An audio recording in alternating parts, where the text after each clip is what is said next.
gagner cette richesse.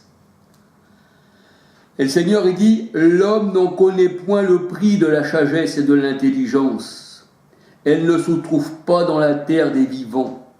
Ça veut dire que l'intelligence et la sagesse ne se trouvent pas dans ce monde, parce que ce monde-là est sous la puissance du malin.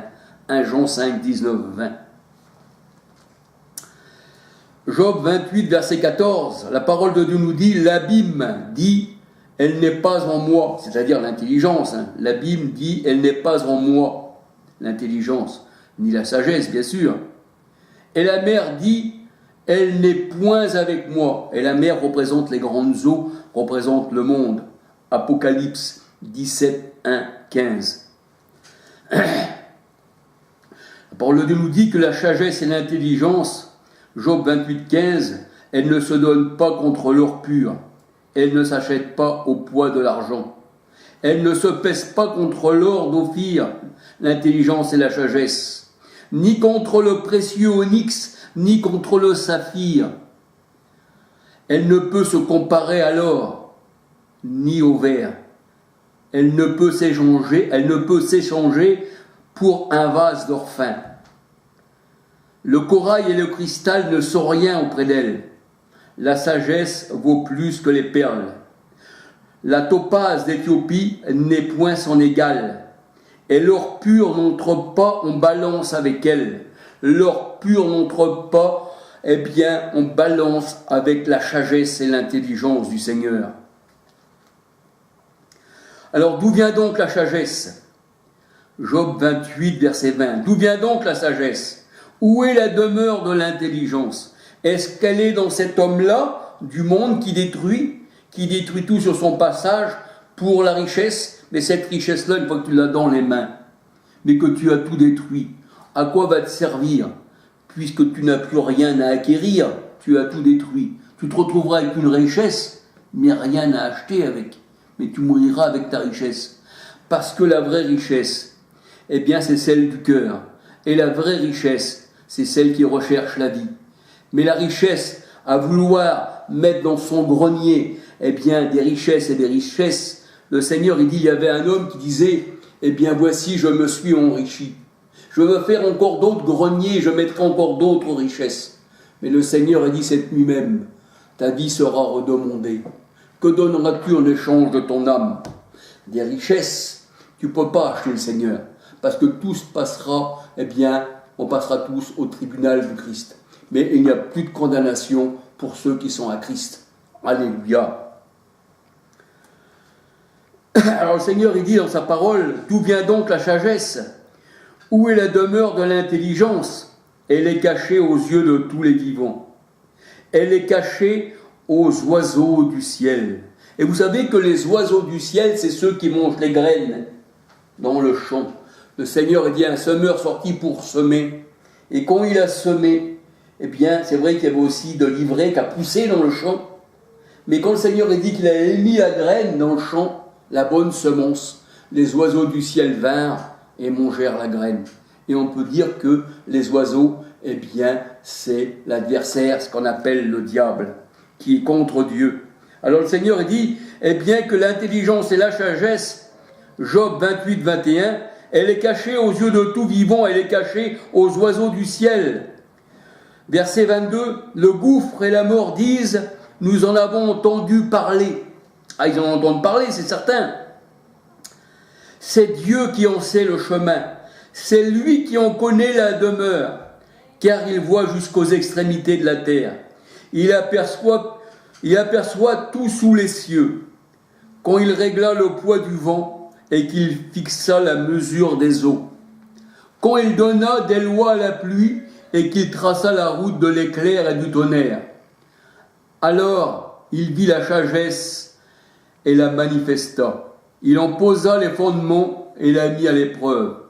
Puis il dit à l'homme, voici la crainte du Seigneur, c'est la sagesse, s'éloigner du mal, c'est l'intelligence. Alléluia.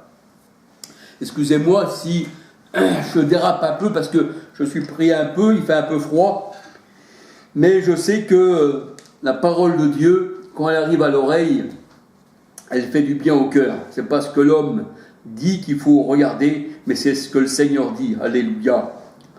Alors c'est vrai que l'homme, eh bien, il a recherché des richesses, mais n'a pas regardé de polluer la planète. La planète entière, eh bien, est polluée par l'homme.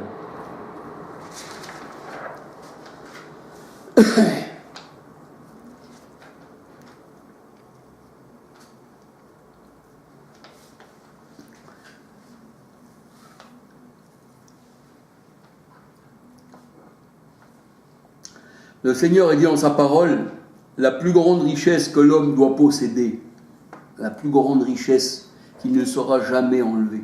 Le Seigneur a dit, là où est ton cœur, là aussi sera ton trésor. Et le Seigneur a dit, ne mettez pas votre espérance dans les richesses incertaines du monde, qui aujourd'hui paraissent belles et qui demain sont rouillées, où la rouille et les vers détruisent, où les voleurs dérobent. Mais le Seigneur dit, ta vraie richesse, c'est l'Éternel, il est ton héritage. C'est le Seigneur notre héritage. Et le Seigneur dit, là où est ton cœur, là aussi sera ton trésor. Si ton cœur, eh bien, il est dans ce monde-là, à bouleverser la terre pour rechercher, eh bien, des richesses, eh bien, alors là, tu es contre le Seigneur. Tandis que si ta vraie richesse, tu la recherches, mais que c'est le Seigneur que tu recherches. Et la parole de Dieu, elle dit qu'il se laisse trouver par ceux qui le cherchent. Alléluia, Dieu est grand. Et le Seigneur, eh bien, lui, il a purifié nos cœurs de tout ce qui pouvait nous souiller. Voyez-vous, pourtant nous respirons de l'air pollué, nous entendons des choses de mensonges tous les jours, nous voyons des choses qu'on nous ferait croire que les choses sont belles, et pourtant ce sont des choses maquillées, elles sont là pour tromper, elles sont embellies, et derrière cela, eh bien, ce n'est que de détritus. Et les gens se font avoir. Et pourtant, ils voyaient la chose belle, ils disent, ouais, vraiment, c'est bien ça, mais ils n'ont pas vu que derrière le maquillage, eh bien, c'était une chose, eh bien, nulle, c'était une chose de néant, qui ne valait pas la peine de mettre tant d'argent. Et après, les gens sont déçus, parce que la chose avait été bien maquillée. Voyez-vous, c'est ça la pollution. Alors le Seigneur qui dit, le commencement de la sagesse, c'est la crainte du Seigneur. 1 Corinthiens 1, verset 5. 1 Corinthiens 1, verset 5.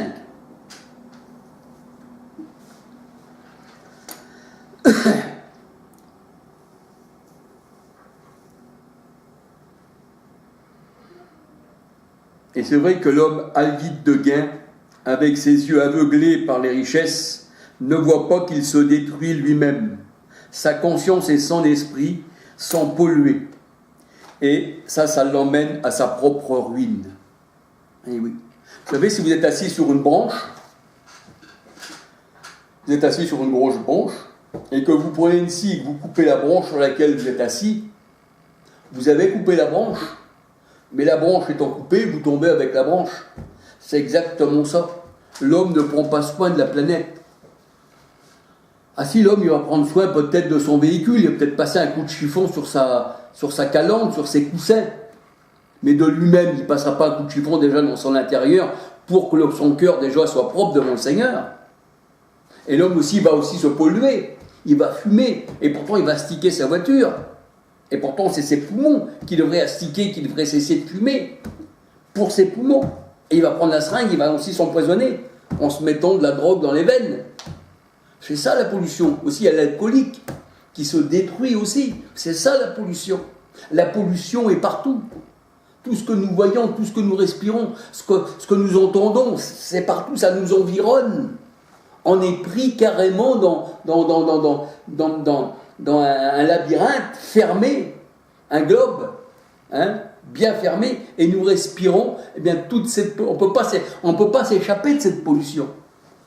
C'est pour ça que la parole de Dieu, elle dit que si vous buvez quelque chose de mortel, quelques breuvages mortels, et si et ça, parce que le Seigneur, il le sait, ça, qu'on est dans un monde de pollution. Mais le Seigneur, il dit à vous, mes élus, cela ne vous fera pas de mal, parce que je suis avec vous. Et c'est moi qui a possession sous ces fléaux. Ça veut dire que le Seigneur, il ne se passe rien dans le monde sans que le Seigneur, eh bien, soit au courant de toutes ces choses et juge les hommes selon leur action. C'est pour ça que Dieu est tout-puissant d'ailleurs. Alléluia. Donc l'homme de Dieu, la femme de Dieu, eh bien, elle fera tout, eh bien, pour plaire au Seigneur. Elle fera tout pour essayer, eh bien, de ne pas polluer, de ne pas nuire à son voisin, de ne pas donner des choses contraires à ce que Dieu veut. Voyez-vous, c'est ça l'homme de Dieu. L'homme de Dieu est à l'écoute de son Seigneur. Et le Seigneur qui dit le mauvais riche. Le Seigneur ne dit pas le riche, mais il dit le mauvais riche. Parce que le Seigneur aussi, il a fait que des personnes soient riches aussi. Parce que c'est lui qui fait le pauvre, la parole de Dieu, elle dit. Mais c'est lui aussi qui fait le riche. C'est lui qui abaisse et c'est lui qui élève. Eh bien, le Seigneur, il dit que le mauvais riche, lui, n'héritera pas du royaume des cieux. Mais il dit bien le mauvais riche. Tandis que le riche qui a bon cœur, eh bien, qui donnerait facilement aux malheureux, eh bien, le Seigneur, il dit celui-ci, eh bien, il a gagné le royaume des cieux. Parce qu'il n'a pas mis sa vie dans la richesse. Au contraire, il n'a fait, eh bien, profiter autour de lui. Alléluia. Matthieu 19, verset 23. Le Seigneur il dit qu'il est difficile à un riche de rentrer dans le royaume des cieux. Matthieu 19, 23. Le Seigneur il dit leurs richesses aux mauvais riches, eh bien, sont pourries. Vos richesses sont pourries, vos richesses sont rouillées, dit le Seigneur. Jacques 5, verset 2.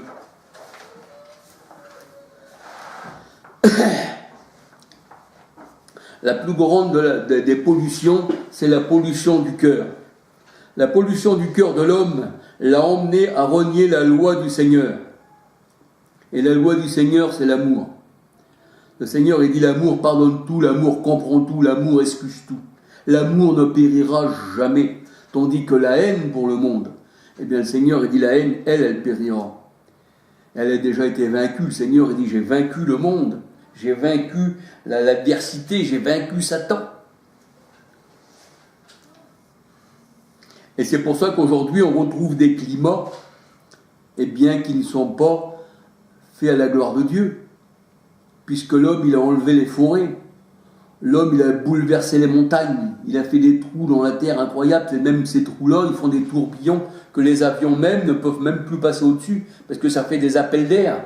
Je regardais ça l'autre jour sur les réseaux sociaux, on voit qu'il y a des gros trous, des gros trous immenses, et quand les avions passent, ils sont obligés de dévier tellement que l'homme a creusé pour les richesses.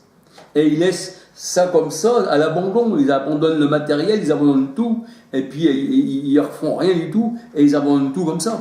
Et c'est pour ça que, eh bien, le monde, le climat, les eaux, tout ça, c'est plus à la gloire de Dieu. Et tout ça, après, eh bien, il fait que le monde, eh bien, il est noyé par les catastrophes. Les eaux qui montent soudainement, la grêle qui arrive, comme on va dire, des balles de ping-pong. Il y a des choses incroyables. Les vents, qu'on lève les forêts, qu'on lève tout ça. On ne voyait pas ça avant. Moi, je me rappelle, quand j'étais plus jeune, j'avais pas loin de 70 ans, eh bien, ça se faisait pas. Il y avait les hivers bien déterminés, il y avait tout bien déterminé. On avait froid l'hiver, et après il y avait le printemps, il y avait l'été, il y avait l'automne, mais voilà, c'était ça. Tandis qu'aujourd'hui, avec la main de l'homme, surtout quand ils mettent des choses dans les airs, vous savez, toutes ces choses pour le climat, paraît-il, c'est tout cet aluminium, ce barium, toutes ces choses-là, eh bien, qu'on nous met sur la tête, comme si nous étions des insectes, eh bien, tout ça, ils disent que ça contribue pour le climat, mais au contraire, ça contribue pour le climat, mais nous en voyons les conséquences, parce qu'il n'a jamais arrivé de choses comme ça auparavant. Aujourd'hui, eh bien, on parle de ça tous les jours. Les gens, ils peuvent même plus rebâtir. Une fois qu'ils ont été inondés, aussitôt qu'ils ont enlevé le peu de boue qu'il y avait devant, c'est redevenu encore inondé, et ça n'arrête plus. Mais ça, c'est pas venu comme ça. Mais il faut dire aussi que c'est le châtiment du Seigneur. Parce que le monde entier, sous la puissance du malin, et le monde entier, eh bien, refusait le Seigneur. Le Seigneur, il dit, il y a beaucoup d'appelés, mais peu d'élus. Les gens sont dans les sectes. Mais il faut dire aussi que le Seigneur, eh bien, lui aussi, eh bien, il a son mot à dire. Parce que le Seigneur dit en sa parole, eh bien, qu'il gouverne toutes les choses du monde. Et puis le Seigneur a dit, puisqu'ils n'ont pas voulu écouter, alors ils auront leur châtiment. Et la terre, la parole de Dieu nous dit, elle se consume d'âge en âge. Parce que le Seigneur, il dit, j'ai jugé le monde, j'ai vaincu cette terre, et mon royaume ne fait pas partie de ce monde. Si mon royaume faisait partie de ce monde, eh bien, on arrêtait pour lutter avec moi. Mais au contraire, le Seigneur dit, le monde entier a lutté contre moi. Hein, la lumière est venue, mais les ténèbres ne l'ont pas acceptée. Alors c'est pour ça qu'aujourd'hui, l'homme a vite de gain. L'homme qui ne regarde pas son prochain, qui ne va pas essayer de l'aider. Je regardais là dans des pays comme au Mexique, dans ces pays-là, comme le Brésil et tout ça, il n'y a plus de loi du tout. La police, elle est submergée. Les gens comment on appelle ça, des favelas, je crois, hein, ça doit être ça, je ne veux pas trop dire, mais je ne connais pas bien. Eh bien, les gangs de la drogue, tout ça, sont plus armés que la police. Et tout le monde s'entretue. Il y a des morts sur les trottoirs, et c'est ça, il n'y a plus la crainte de Dieu, il n'y a plus rien. Et quand dans un pays, il n'y a plus de loi, comme dans un pays, il n'y a plus d'amour, comme dans un pays, il n'y a plus de justice, eh bien, c'est ce qui arrive. Vous savez, quand vous prenez la route, si sur la route, hein, s'il n'y a plus de panneau stop, s'il n'y a plus de ligne blanche, s'il n'y a plus de feu clignotant pour s'arrêter, eh bien, quand il y a le train qui arrive, ou quand l'avion va passer, parce qu'il passe à côté des aérodromes, et puis il y a des grands feux clignotants qui nous disent d'arrêter, si on enlève tous les panneaux, toutes les lois de la circulation automobile, ben vous allez voir les morts qu'il va y avoir. Eh bien, un pays sans loi, c'est un pays sans le Seigneur. C'est pour ça que le Seigneur, il dit, aimez-vous les uns les autres, de peur que vous vous mordiez les uns les autres. Mais le Seigneur dit, on reconnaîtra, vous êtes mes amis, mes élus, à l'amour que vous aurez les uns pour les autres. Mais ça, c'est pas merveilleux. À l'amour que vous aurez les uns pour les autres. Alléluia. C'est vrai que le Seigneur est grand. Si on met sa confiance au Seigneur, le Seigneur, il dit que 10 000 tombent à ta droite, 10 000 à ta gauche, tu ne seras pas atteint. Parce que le Seigneur, il dit, c'est moi qui dirige le monde. Mais les hommes ne me connaissent pas. Et ils ont refusé de me connaître. Ils ont voulu marcher selon eux, selon leurs pensées. Mais le Seigneur a dit, leurs pensées ne sont pas mes pensées, et leurs voix ne sont pas mes voix. Mais le Seigneur il dit à vous, qui marchez avec moi, le petit troupeau, la petite porte, le peu d'élus, vous êtes plus grands, vous êtes plus rares que l'orphelin. Et c'est ce qu'il a dit le Seigneur, je rendrai l'homme sur terre plus rare que l'orphelin. Alléluia. Alors voyez-vous la pollution? La pollution, c'est bien du cœur de l'homme, parce que la pollution n'est pas vue comme ça. Au départ de la création, il n'y avait pas de pollution. Au départ de la création, on pouvait même boire l'eau des rivières. Au départ de la création, le fruit n'était pas intoxiqué par les pesticides. L'homme ne se droguait pas au départ de la création. Au départ de la création, l'homme ne fumait pas de cigarette, il ne se polluait pas. Et après, il dit, s'il y avait un Dieu, ça ne devrait pas m'arriver. Mais le Seigneur a dit, tu ne pollueras pas ton corps. Et une fois pollué, ton corps va mourir. Et tu dis, s'il y avait un Dieu, mais le Seigneur a dit, ne te souille pas. Marche comme je veux. Ne marche pas selon tes voies, sinon tu vas mourir. Et comme l'homme veut être libre, et qu'il veut avoir ses lois à lui, voyez-vous, le Seigneur a dit, tu ne coucheras pas avec un homme comme on couche avec une femme. Et l'homme, il a dit, maintenant, aujourd'hui, moi, je marierai les hommes. C'est ce qu'ils disent, les faux prophètes. Je marierai les hommes. Je marierai les femmes avec les femmes et les hommes avec les hommes. Mais le Seigneur, il dit, je vous ai envoyé une puissance d'égarement pour que vous croyiez en mensonge. Et je vous ai envoyé, sur vous, une puissance d'égarement pour que vous commettiez avec homme des choses infâmes. Mais ça, c'est le Seigneur qui le fait. Le Seigneur, il dit, puisque vous n'avez pas voulu écouter, alors, je vous ai envoyé un esprit d'erreur. Et ça, c'est le Seigneur qui fait ça. C'est lui qui abaisse, c'est lui qui élève. La parole de Dieu nous dit dans Amos 3,6, arriverait-il un malheur dans une ville sans que l'Éternel n'en soit pas l'auteur? Regardez tous les malheurs qu'il y a dans le monde. Pourquoi? Parce que l'homme a désobéi au Seigneur. Et le Seigneur a envoyé le malheur, a envoyé les éclairs, a envoyé les tornades, a tout envoyé. Le Seigneur est là. Le Seigneur est vivant, il est aujourd'hui, hier et demain. Et vous n'avez pas voulu comprendre ceci. Et vous ne comprendrez jamais. Parce que les ténèbres ne peuvent pas comprendre ces choses-là. Il n'y a que les élus du Seigneur qui peuvent comprendre. Parce que le Seigneur dit à vous, il vous a été donné de comprendre les mystères du royaume des cieux, alléluia. Mais à ceux du dehors, ça ne leur a pas été donné. Alors voyez-vous, la pollution, c'est ça. On est dans un monde de pollution.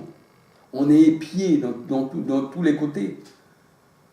Et oui, Quand vous allez en ville, vous avez les caméras qui sont là, qui vous prennent. Quand vous entrez dans les magasins, vous êtes pris.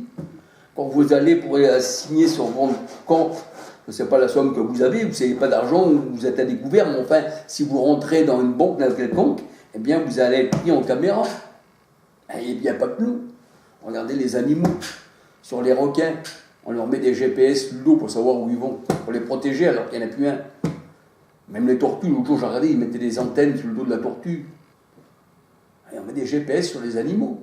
On met des colliers autour des lions. Les lions, ils disparaissent. Mais ils meurent. Ils meurent. Même qu'il y a des GPS, tout ça. Les animaux disparaissent.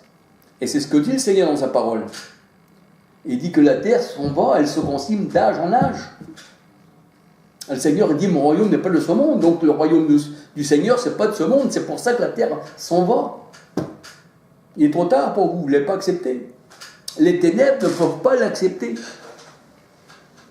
Ceux qui peuvent l'accepter, c'est les élus. Et si je parle aujourd'hui, ce n'est pas pour les ténèbres, puisque je sais bien qu'ils ne vont pas l'accepter et qu'ils n'en accepteront jamais. Mais je parle pour les élus. Sortez du milieu d'eux, mon peuple. Voyez-vous, la pollution, c'est ça aussi, c'est les sectes. C'est pollué. Quand vous prenez la parole de Dieu, c'est la parole. Alléluia. Mais les dit dans la parole, ils ont entendu le sens des Écritures pour leur propre ruine. Jérémie 8.8, la plume mensongère des scribes. Et nous voyons qu'ils ont enlevé des versets et remis des versets selon leur parole. Mais le Seigneur nous a donné des yeux pour voir. Parce que le Seigneur dit, vous connaissez le mystère du royaume des cieux. Et on ne peut pas, à vous, vous faire déraper dans le mensonge. Parce que le Seigneur dit, la vérité à vous vous affranchira. Tandis qu'ils ont un égarement de mensonge, un esprit de mensonge. Un peu comme Saül, le roi Saül, qui avait un mauvais esprit venant de l'Éternel. 1 Samuel 16,14. L'Éternel, pas un démon, avait mis un mauvais esprit